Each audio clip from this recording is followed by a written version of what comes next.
Zee 24 तास एक पाऊल पुढे।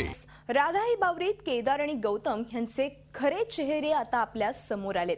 केदारनं केलेलं मानसिक रुग्णाचं नाटक आणि गौतमनं चढवलेला मुखवटा उतरवलाय, तेव्हा पाहूयात हा फास्ट ट्रॅक। काय झालं? मितालीच्या जीवाला धोका आहे हे समजताच केदार मितालीला भेटायला तिच्या सेटवर पोहोचतो।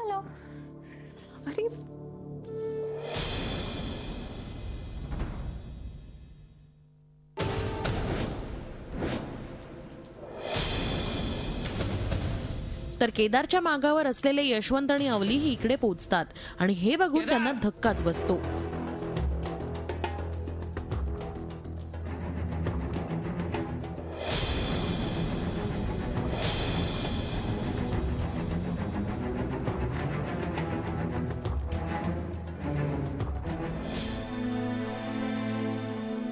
केदारला यशवंत जाब विचारताच तो त्याची बाजू मांडतो, ती अशी। आत्मविश्वास काढून टाकला त्यांनी। त्यांना अद्दल घडवण्यासाठीच मी केलं हे सगळं। मला बायल्या म्हणतात, मला काही जमणार नाही म्हणतात। राघव मंत्री बनून आल्यावर कसं सगळे टरकले। त्यांना अद्दल घडवण्यासाठीच केलं मी हे सगळं। अरे पण हो जीजू, खूप छळायचं याला। तुम्हाला हवं तर अवलीला विचारा। हो जीजू। अरे पण तुमच्या या नाटकापायी तिकडे सौरभचा जीव गेला ना पिकनिक मध्ये। तर सौरभलाही या नाटकानं धडा शिकवण्याचा विडा केदारनं घेतलाय हे ऐकताच यशवंत आणि अवलीला धक्काच बसतो। सौरभला? अरे पण तो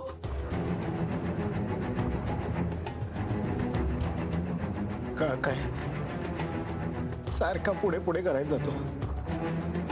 मार्कंडापासून सीमा वहिनीपर्यंत सगळ्यांना याचंच कौतुक। मुली सुद्धा याच्याच पुढे पुढे करायच्या।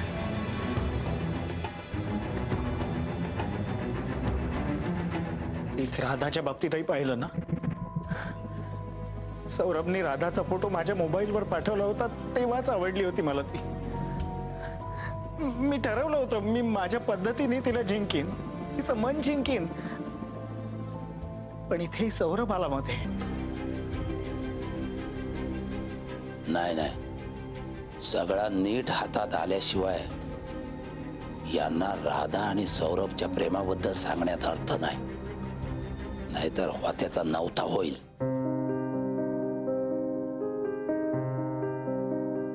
अरे पण हिच्या वागण्या बोलण्यावरून वाटतंय का हिचा तुझ्यावर प्रेम आहे?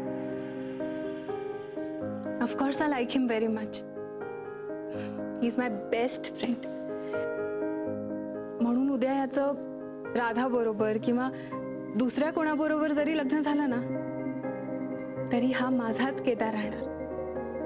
My bestest friend. अरे पण मग राधाला कशाला भरीला घालताय याच्यामध्ये? तूच का नाही लग्न करत केदारची? मला लग्न करायचं नाहीये। मला तर ऍक्टिंग मध्ये करिअर करायचंय। राधाचं मन माझ्याकडे वळवायसाठी मी खूप त्रास भोगलाय। मी नाही सांगणार कोणाला। हे बघ केदार, मला तुझं सगळं कळते, मला समजलं। पण आपण काहीतरी करूया ना, म्हणजे दादा सीमा वहिनींशी बोलूया, काहीतरी मार्ग निघेल ना। हा नाही नाही नाही नाही नाही, प्लीज नाही नाही रे, नको सांगूस। हे बघ केदार नाही, माझं मरण मी बरोबर घेऊन फिरतोय।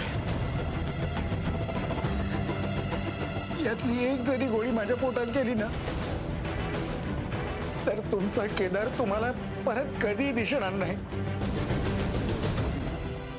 मला जेव्हा पहिल्यांदा कळलं राधाचं आणि सौरभचं प्रेम आहे, तेव्हा खरंच खूप धक्का। दुसरीकडे गौतमचाही खरा चेहरा त्याच्या आजी समोर येतो।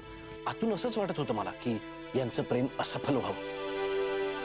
मी अगदी मान्य करतो मनापासून, पण यामागचं कारण असं आहे की मीही राधाच्या प्रेमात पडलोय। काश्मीरानंतर पहिल्यांदाच माझ्या आयुष्यात असं काहीतरी घडलंय। अरे पण गौतम, त्यासाठी तू? नाही आजी, मी पाताळ यंत्री वगैरे नाहीये। तुला असं वाटत असलं ना तर ते फक्त तू त्यांच्या बाजूने विचार करतेस म्हणून वाटतंय. तसं पाहिलं तर आपलं डायरेक्ट काहीच नातं नाहीये. तेव्हा एकूणच आणि राधा सौरभचं पणाला लागलेलं आयुष्य सावरणार का पाहूयात पुढल्या काही इंटरेस्टिंग भागांमध्ये. आणि जर तसं नसेल तर आपलं नातं bureau report, Zee media, Mumbai.